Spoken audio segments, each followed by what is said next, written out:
All right, we're talking contracts, right? We're talking about Jason Garrett, Jerry Jones, and I guess his hesitation. And the other thing too, I'm going to bring up all these little topics about how Jason Garrett is pretty much being held hostage with his own words, with his own actions, with his own thoughts, whatever it may be. We already know that he came out and said, okay, Scott Linehan, he's going to be back this year. And then Jerry Jones said, you know what, I'm going to pull your G card. And he did just that. He pulled it by firing Scott Linehan. And then before this whole offseason began or what have you, they was talking about contract extension. You know, they was talking about let's go ahead and sign Jason Garrett to maybe a 5-year deal.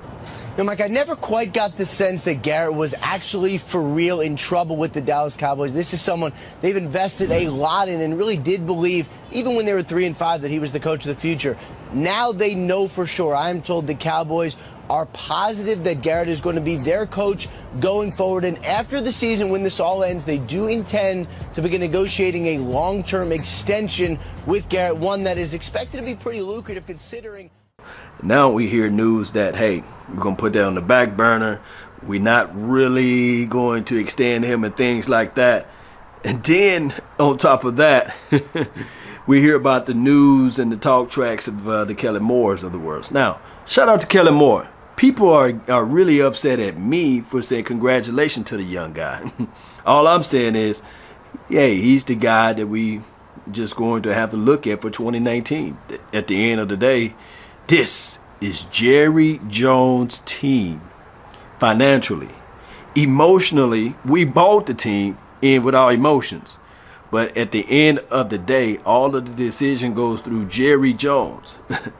But going back to the contract thing, I'm really thinking that right now,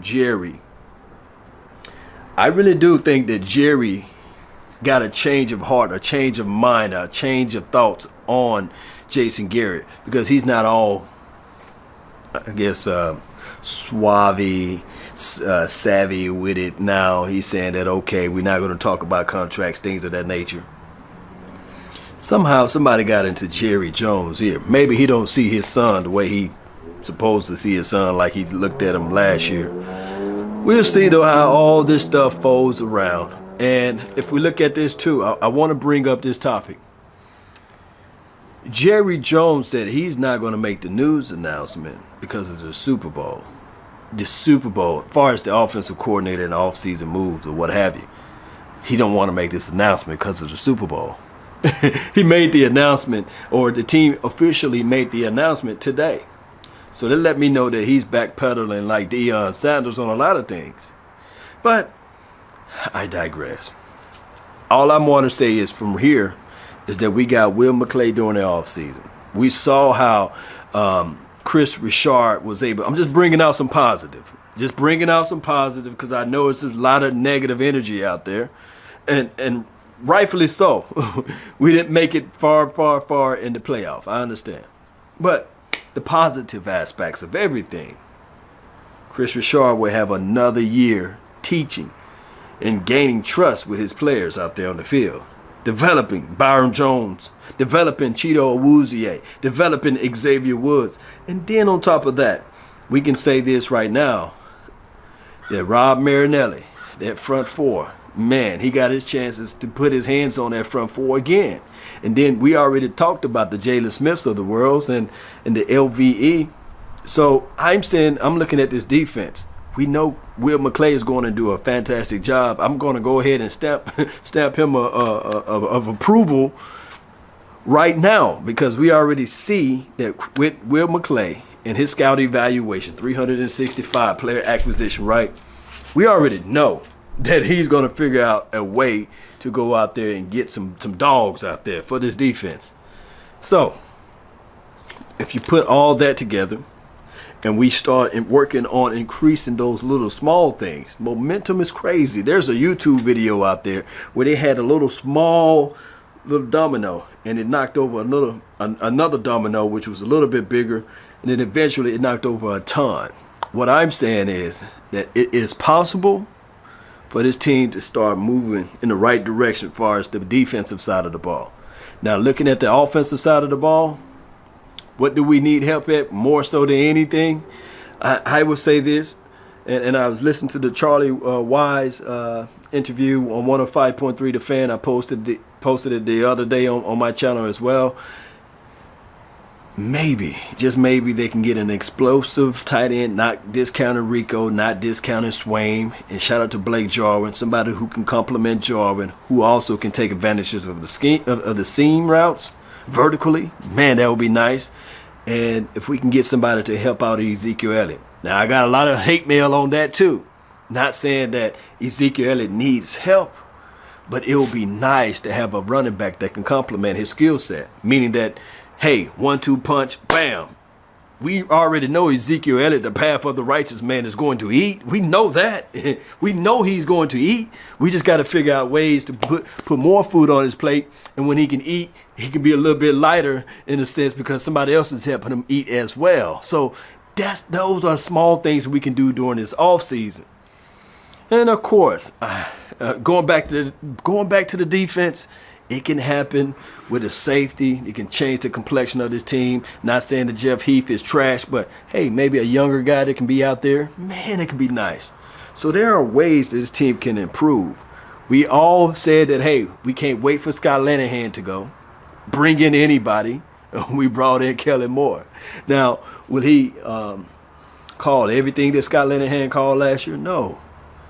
Will he do exactly what Jason Garrett wanted him to do? That is up for debate. That is up for debate because we've been running the same offense since 2007, right? But I can say this one little thing right here, Cowboy Nation. This one little thing. A lot of people was talking about execution, right? It's up to the players to execute. It's up to the players to figure out a way to win on their one-on-one individual battles, right? And then on top of that, we didn't have a Travis Frederick. These are not excuses at all. No. But what I'm saying is, at least we can look at Scott Linehan plays and say, okay, there were some good ones. You don't win 13 games by mistake in 2016. You don't win 12 games by mistake in 2014. You do not win, I guess, 10 games by mistake. So there's some good in Scott Linehan's plays. It's just that when he called the plays at the time that he called the plays, it was like, hey, wait a minute, what are you thinking? Why are you running vertical seam routes and shotgun at the 3-yard line or at the 4-yard line? Let's get some more plays. Let's get Dak Prescott in motion. Let's get him on the run, or on the boot, or rollout, or what have you. So hopefully, when we get, I'm gonna say again, when we get the young Kellen Moore out there, he correct the wrongs that was given by Scott Linehan on play calling and when to call certain plays. Not giving Kellen Moore a complete pass on everything, because naturally when you're a young guy there will be growing pains. Hey, we can look at Sean McVay, and I know this is the go-to guy for everybody, although he did a wonderful job his first year coaching. He had some bonehead plays at some crazy times as far as clock management his first year. We can say that. And then on top of that, of course, we knew what the Redskins were when he was there. So there are things that we can look at everything collectively and say, Cowboy Nation, one way or another, this team will bounce back. All we got to do is correct some flaws. Dak Prescott got to improve on a lot of things. John Kitna, I think that he's going to be able to elevate him in certain factors. Not saying that John Kitna can walk on water or anything. But what I'm saying is that just maybe John Kitna got a little bit more experience than Kellen Moore, right? So we asked for these things. We asked for a new quarterback coach for Dak Prescott. We got that. We asked for a new offensive coordinator, and we got that. So those are the two things that we got. So Cowboy Nation, it may not be what we want, but it's something that we got, right? It's something that we got out there on the field, and hopefully everybody can just pump the brakes a little bit, allow the draft to go through its process, look at everything. Of course, it's okay to be angry and upset and mad at the world, but let's just take it one day at a time, one off-season day at a time, one draft pick at a time, and who knows? Look how wrong I was on LVE. So I'm just gonna sit back. I'm gonna relax. I really appreciate each and every last one of you all for tuning in to the nation. Don't forget to hit that like button if you like, and subscribe to this page and share it. Share it. That's the best thing you can do for me. Share this content out through the world. That's been my time. I really thank you all for yours. And remember, you're listening to nothing but the best. Salute. I'm out. Peace.